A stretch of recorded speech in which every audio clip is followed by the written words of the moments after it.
Bir oyuncu olarak her başladığı set farklı bir heyecan getirir insana. Ama Kuruluş Osman'da oynayınca bir sette oynamanın ötesinde bir duyguya giriyorsun. Burada bir dünya var, bir büyülü bir dünya var. Tabii şimdi insanlar bir kadrajın içinde bir bölümde belirli mekanların sahnelerini seyredebiliyorlar.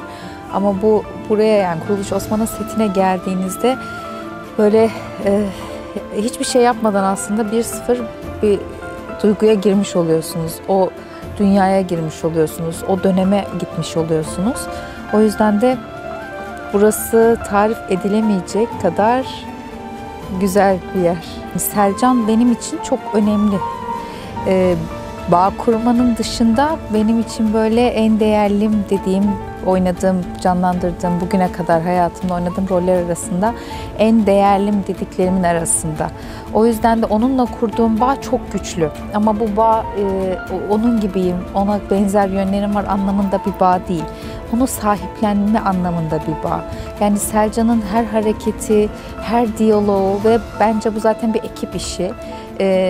Bir süreden sonra şöyle oluyor yani senaryo da geldiği zaman diyaloglar da Selcan'ın diyalogları oluyor.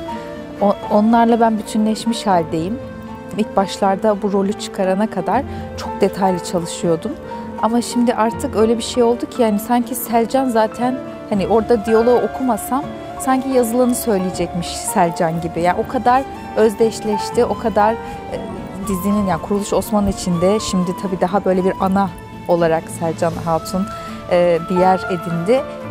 O yüzden de bu kurduğumuz bağ böyle tarif edilemez, çok güçlü. Ne olursa olsun zedelenemeyecek bir bağ rol anlamında. Selcan Hatun'u oynamak zor. Zor bir rol Selcan. Yani Selcan'ı bugün de çalışmadan gideyim sete diyebileceğiniz bir rol değil Selcan. Bugün de işte ezberimi yaparım, orada da oynarım. Öyle bir rol değil. Selcan hep üzerinde çok çalışılması, düşünülmesi gereken ve böyle hazır, tetikte beklenmesi gereken. Biri bana şu an Selcan'la ilgili herhangi bir şey söylese direkt cevap verebilirim. Hiçbir şüphem olmaz o cevabı verirken. Ha Didem'e verdikleri cevap, Didem için vereceğim cevap, ha Selcan için vereceğim cevap aynı olur. Kurduğum bağ dışında beni çok etkileyen sahneler de var. Daha doğrusu baktığım zaman şöyle geçmişe dönüp baktığım zaman Selcan'ın her sahnesi beni çok etkiliyor. Mesela şöyle bakarsak eğer, şimdi Osman büyüdü ve artık Selcan Hatun bir ana olarak yani Hayme Ana'nın yerine geçti Osman için aslında. Ertuğrul için Hayme Ana neyse Osman için de Selcan o oldu. Şu anda onunla kurduğum bağ beni çok etkiliyor. Sahne olarak spesifik şu sahne diyemiyorum. Çünkü her sahne öyle. Ama hani bu rol için bana bir yaşlandırma makyajı yapılıyor. Uzun böyle makyözümüz detaylı bir çalışma içine giriyor. Çünkü normal yaşımdan çok daha üst bir yaş oynuyorum. Bu bile beni açıkçası heyecanlandırıyor ve etkiliyor. O yüzden de oynadığım her sahne, her diyalog bile benim için böyle gece yatarken böyle aklıma gelip bunu böyle söylesem, şöyle söylesem deyip heyecan uyandıracak kadar önemli bir sahne oluyor. Kuruluş Osman'da oynarken en önemli avantajımız her sezon yeniden eğitim alıyor olmamız her konuda. O yüzden de ne kadar rolüm hani yaşım daha ileriki bir yaşta oynasam da bu sezonda da yine Selcan'ın küçük aksiyonlara girdiği sahneler oluyor. Olacak da ufak böyle bir spoiler vermiş olalım. O yüzden de ne yapıyoruz? Bir gün önceden o koreografiyi çalışıyoruz. Ya da atıyorum işte set günü tekrar ediyoruz o rol arkadaşımızla. Sonuçta hem çok gerçekçi bir şekilde seyirciye yansıtmamız gerekiyor, gerçek olması gerekiyor. Hem çok güvenli ve temkinli davranmamız gerekiyor. Yani zaten burada o anlamda çok mutluyum çünkü hem bu Covid sürecinde hem genel olarak Covid olmasa bile burada kişinin değerli olması çok önemli bir ayrıcalık. Yani burada oyuncusu, ekibi, burada herkes değerli. Selcan hiç değişmedi. Yani Selcan ne olursa olsun hazır cevap, ne olursa olsun işte o özdeyişleriyle laflarını sokabilen, böyle kendisini ifade edebilen bir karakter. Ben de o laflarına bayılıyorum. Yani senaryodaki o laflar gerçekten inanılmaz beğeniyorum yani. Onları oynamaktan çok büyük zevk alıyorum. Çünkü artık diyorum ya, yani bu işte bu özdeyişi Selcan söyler gibi bir şey oldu. Seyirci de çok seviyor o benim birilerine lafımla başka bir karakteri dövmemi belki de.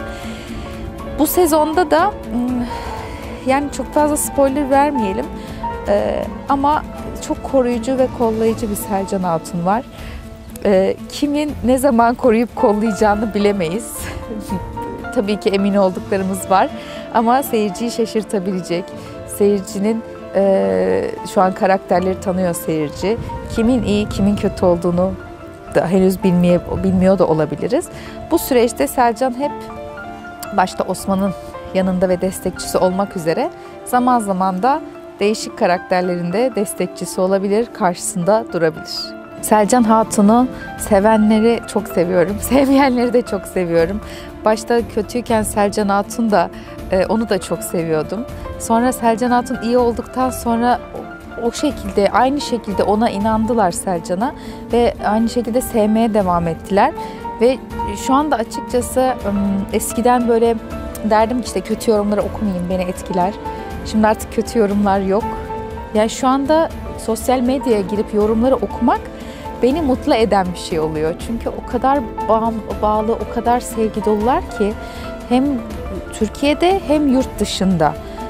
Bir kere bu inanılmaz bir duygu, tarif edilemez bir şey.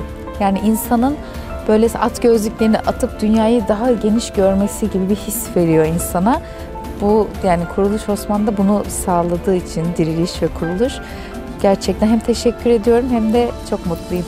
İzleyicilerimize şunu söylemek istiyorum. Bir kere teşekkür ediyoruz bu kadar sadık bir seyirci olduğunuz için.